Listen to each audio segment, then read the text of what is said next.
মুসা নবী একদিন আল্লাহর কাছে কয়, আল্লাহ ফেরাউনে তো জ্বালান জ্বালায়, তুমি কি ফেরাউনকে গজব দিয়া ধ্বংস করতে পারো না? আমার আল্লাহ কো, মুসা আমি ফেরাউনকে 4টা কারণে গজব দেই না।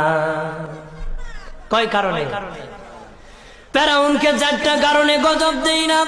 1 নম্বর কারণ হলো, রে মুসা, সারাদিন ফেরাউন বলে আমি খোদা, আর রাত যখন হয়ে যায় জঙ্গলে যায় করলাম আমি জানি তুমি খোদা, আমি খোদা না, কিন্তু আমারে মানুষ খোদা কইলে ভালো লাগে, খোদা কইলে ভালো লাগে।